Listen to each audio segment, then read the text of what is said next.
Hahanguin natin ang mabuting balita sa Ebanghelyo ni San Juan. Ang kabanata po ay 11, mga talatang 25 hanggang 34.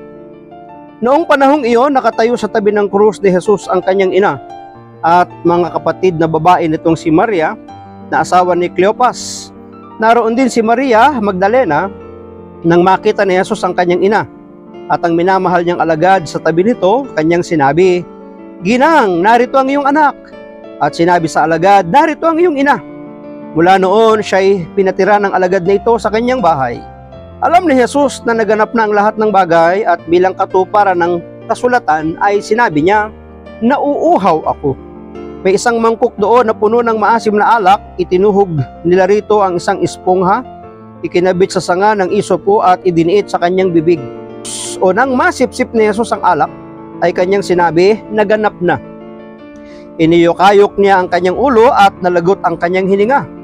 Nooy araw ng paghahanda at ayaw ng mga Hudyo na manatili sa krus ang mga bangkay sa araw ng pamamahinga, sapagkat dakila ang araw ng pamamahingang ito. Kaya't hiniling nila kay Pilato na ipabali nito ang mga binti ng mga ipinako sa krus at alisin doon ang mga bangkay.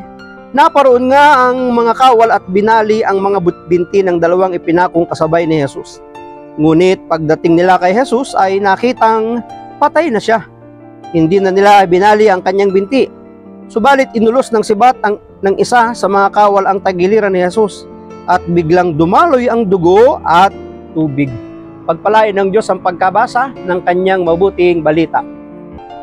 At sinabi sa alagad, "Narito ang iyong ina."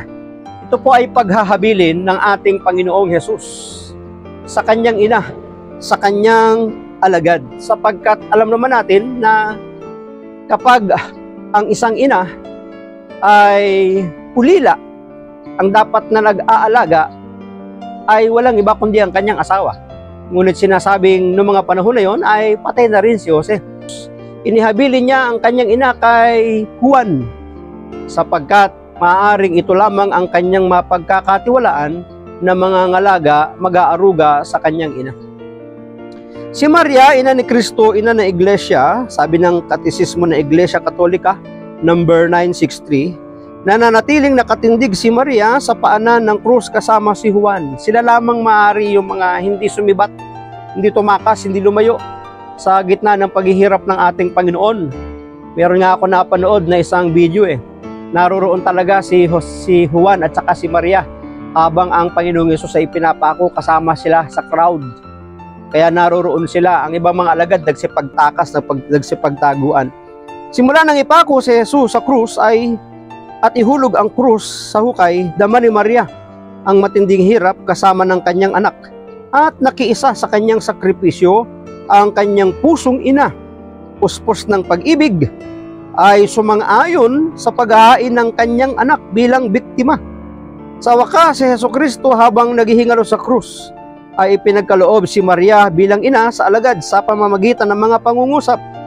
"Babae, ayan ang iyong anak." Inihabilin niya Maaaring si Juan ay kinakitaan ng maganda ng ating Panginoong Yesus, kaya si Inang Maria, si Inang Berhen, ay sa kanya niya inihabilin, hindi sa mga alagad na iba. Bakit? Wala naman dun yung ibang mga alagad Ang naroroon lang ay talagang si Juan, kaya sa kanya inihabilin si Maria.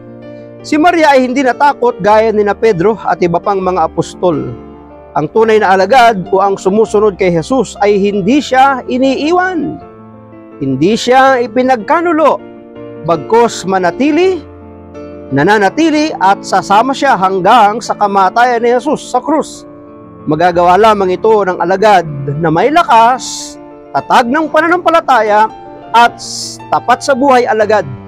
Ito ang ginampanan ng ating pong Inang Maria at ng isa sa kanyang mga alagad sa katauhan ni Juan. Kaya nga ang tanong ay, gaano ba katatag ang ating buhay pananampalataya kapag may mga panganib na ating pong sinusuong at may mga dumarating sa ating kinakaharap? Paano ba natin tinutugunan ang mga pangangailangan at kahirapan sa buhay sa ating pagtitiwala at pag-asa sa Diyos na darating ang kanyang tulong? Maraming salamat at pagpalain tayo ng ating Panginoon. Ang akin lamang palaging sambit, I love you with the love of the Lord. Bye-bye and bye-bye.